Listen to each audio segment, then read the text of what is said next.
the marriage ended. And so there she was, the single mother she swore she'd never be. She began dating, but it didn't go well. I literally saw my youngest son sit in the middle of the hall crying big tears because he wanted a real dad. As a child, Debbie had always tried to be the person her mother wanted her to be. As an adult, she'd struggled to be the person she imagined her husband desired. All her life, she'd been chasing that dream of perfection, and all her life, her dream of perfection had dodged her grasp. What she felt like now was a failure. My thoughts were, you're not a good enough mother. You'll never be able to earn money.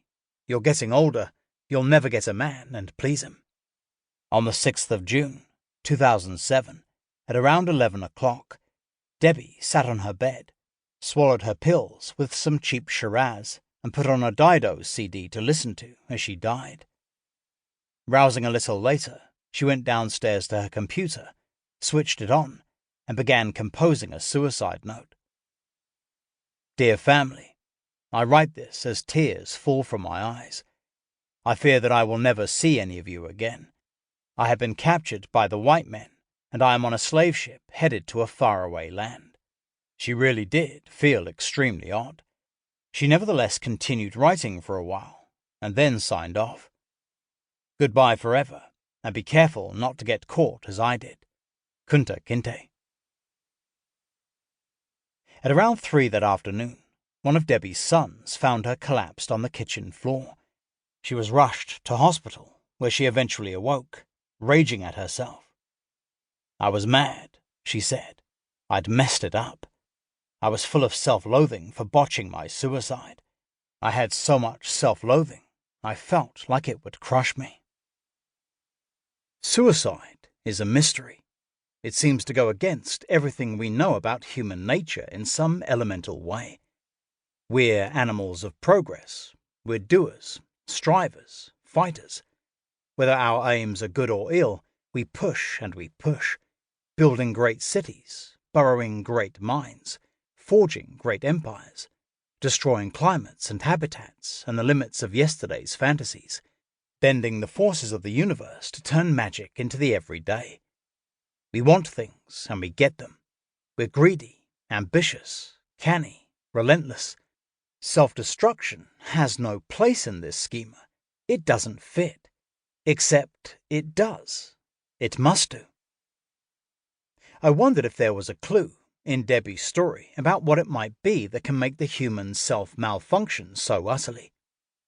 Over the last few years, I've spoken with many people who've been affected by suicide, and the basic narrative she describes of high expectations leading to failure, leading to a rejection of the self, and an impulse to finish it all off, has emerged again and again. It's emerged when I spoke with Graham Cohen from New South Wales, who always felt that, if I wasn't outstanding, I was less of a person, and, following a series of professional failures, tried to hang himself in his backyard with an electrical cord. It emerged when I spoke to Drummond Carter, an ambitious and proper headmaster from a village in Norfolk, England, whose wife's serial affairs left him humiliated, his identity shattered. It emerged when I spoke with star footballer Ben Ross, who broke his neck at the peak of his career. You start thinking, what if I was to disappear? And his sports medic, Dr. Con Mitropoulos, who told me his charges often find themselves thinking like this because they put themselves under pressure and have aspirations to be successful, as we all do.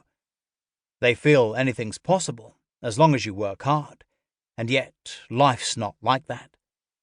It's emerged, too, when I spoke with Meredith Simon, a student at a well-known US liberal arts school, who struggled with her weight and with ADHD and felt significantly less perfect than her beautiful, slim, and accomplished sisters.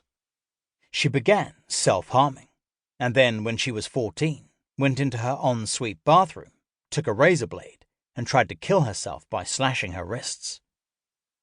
I was disappointing people, she told me, and that was really hard for me, because I wanted to be the perfect child. Perhaps I notice this pattern in particular because I find it in myself. I seem to be caught in a lifelong rhythm of expecting more.